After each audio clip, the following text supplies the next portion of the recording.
Nasir Isiaku, former Boko Haram member. Behind this face that exudes innocence hides a fiercest Islamic warrior, a member of a terrorist movement linked to the terrible, bloodthirsty sect of Boko Haram. This youth was a wolf disguised as a lamb, a green snake camouflaged under the green grass, a machine to kill Christians whom he hated from the depths of his being. Nasir Isiaku, 27, described himself as an Islamic warrior who took pleasure in chopping off Christians' heads with a saber, until the day he made a meeting that turned his life upside down.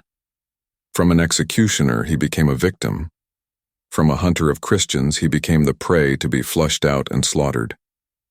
For he committed the most horrible crime for a Muslim, the unforgivable crime punishable by death. He converted to Christianity. Isiaku testified of his journey from murderer to redemption before an assembly of Christians in Ghana. Our masters taught us that the more Christians we kill, the more chances we have to enter Allah's paradise. Ali Jonan. I joined the Bafarawa Islamic Center in 2010, where we were taking Arabic language courses. Each year, about 20 of our members stayed in Iran, where our headquarters is located, for special training. Our group was called, and still is called, Shite, but we shared with Boko Haram its ethnic cleansing program. You have only heard of Boko Haram, whose name means Western education is a sin, but there are other criminal Islamist groups, which are part of the Boko Haram sect, and I know some, at least 6. As soon as we heard that one of these groups was going to attack Christians, we joined them. My own group existed long before I was born. He imposed his law in the north under the military regime of Abacha, and even today, he directs many branches in this region. We are present in the majority of northern states, notably in Kastina, Kaduna, Zamfara, Kano, Bauchi, Borno, Gombe, Zaria. Sometimes when we decided to attack Christians and spread terror among them, we would hire a private bus to carry our own weapons, which we would use against the infidels. We joined the members of the Boko Haram sect whenever they decided to massacre Christians or soldiers, because we knew that the latter were killing our Boko Haram brothers in Maiduguri, Yobe, and Potiskum. I was one of the trusted men in the group because I was obedient and loyal. I had my own secret office where I received the delegates of our sponsors when our leader was absent, and I provided for the needs of each of our members.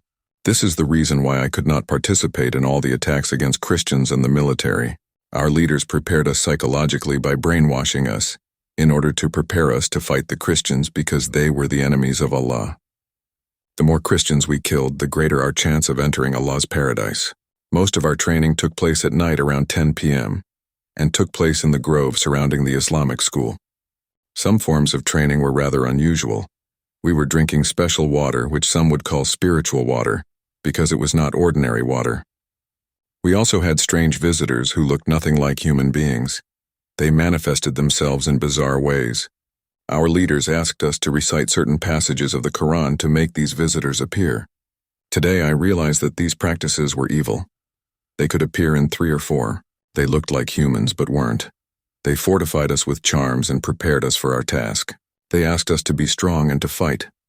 Our leaders also gave us a lot of material and financial assistance to support our cause.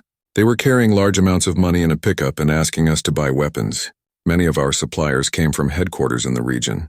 There was also a fairly popular man from the town of Bielsa who, although a Christian, supported our cause financially. I don't remember his name. This man gave us money and weapons to help us accomplish our mission. I was the second-in-chief, and every time our president went to Iran, I became the group coordinator, and I received the sponsors in his place. This is how I knew everything that was going on. We first planned to kill all the Christians in Kaduna, before dealing with the others in the north. Before each operation, we drank the spiritual water, so we became impatient to do evil. This spiritual water made us very dangerous, and if we were bored, we could easily kill. The water also fortified us against revolver or rifle bullets. When we drank this water, the bullets could not hit us. Our leaders had rings of mysterious power. 8 of us were selected and received these rings. I don't remember how many people I killed. We took our guns to shoot people in the legs. When we asked a victim, "Do you agree to become a Muslim?" and she replied, "No," we slaughter her like a goat, and after killing the infidel, we would collect his blood in a little cup and drink it. Thus, the ghost of the slain person could not come to haunt our dreams. This is what our leader said.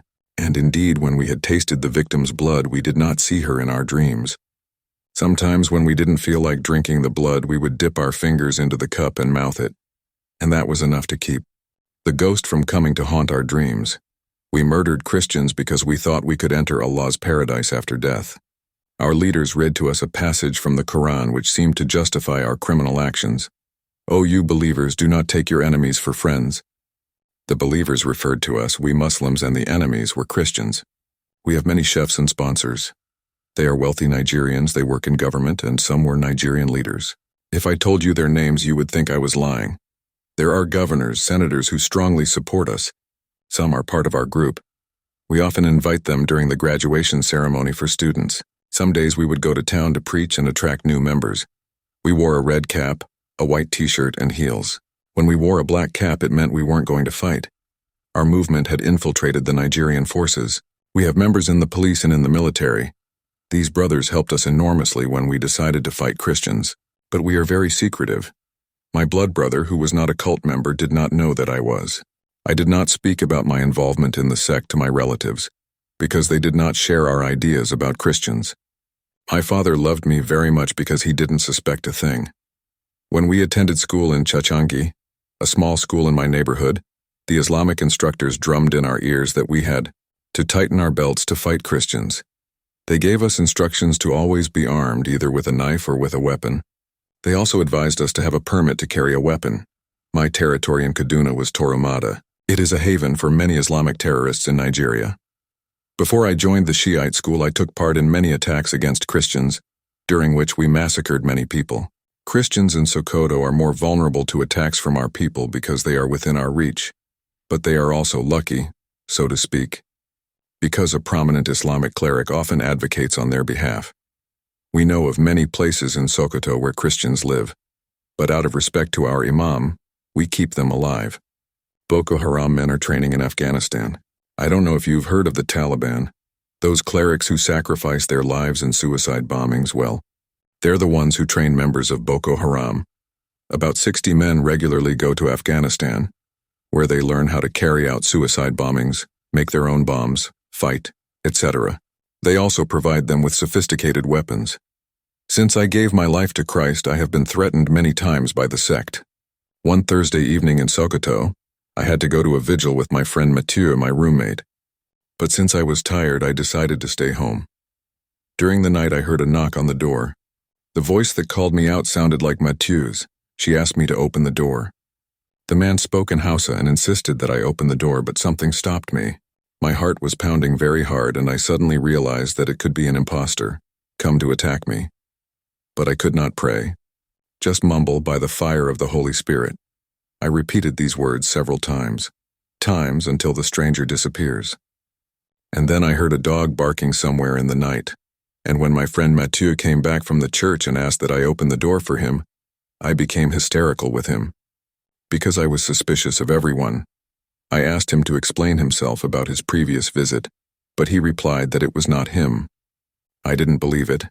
It was only when another brother confirmed to me that Mathieu had spent much of the night in church that I decided to calm down.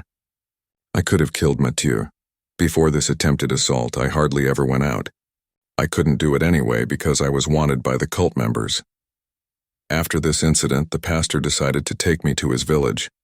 God alone can stop the war that Boko Haram and all other Islamic terrorist groups have started against Christians. I thank God for having become a Christian, for no longer being part of this criminal sect. I sincerely advise Christians to begin preparing for war, arming themselves and tightening their belts. Islamist terrorist sects are ready to go to war.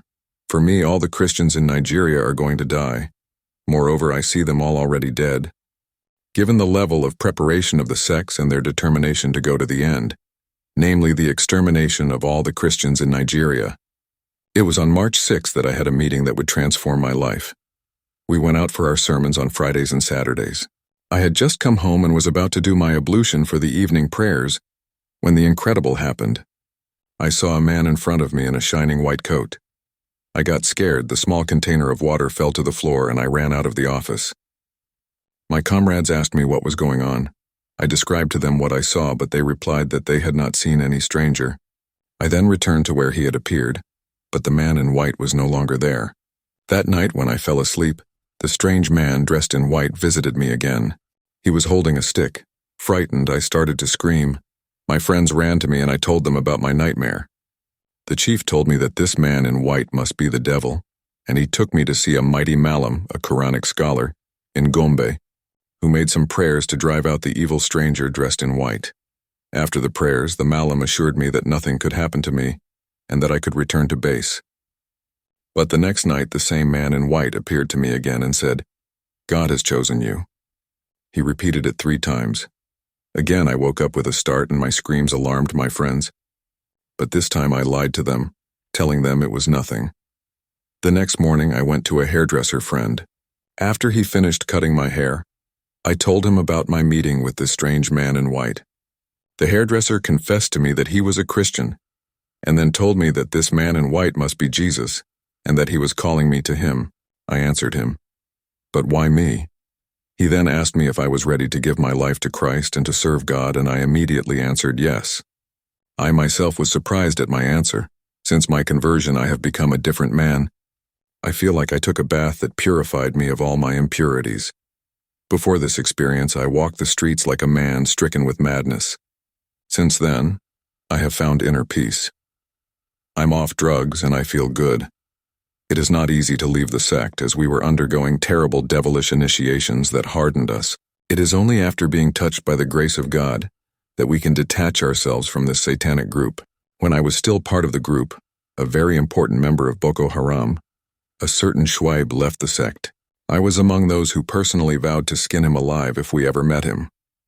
I would like to tell my former companions to change their hearts. I realize that by killing Christians I will not go to heaven, but to hell. And I am ready to live a Christian life, to lead a life in the service of good. Often when a Muslim converts to Christianity, he becomes calmer, more peaceful, and regrets his past. On the other hand, when a non-Muslim converts to Islam, he turns into one of its most zealous defenders and does not hesitate to take up arms, to call for jihad, to become violent, to impose his new religion by force.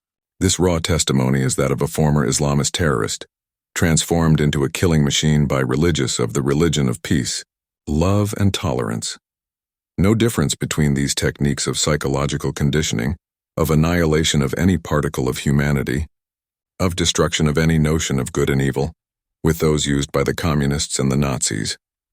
The goal is always the same: to make an individual, preferably a young person, a future zombie soldier ready to carry out all orders, even the most perverse, the most cruel, the most terrifying, by dispossessing him of his soul and his conscience.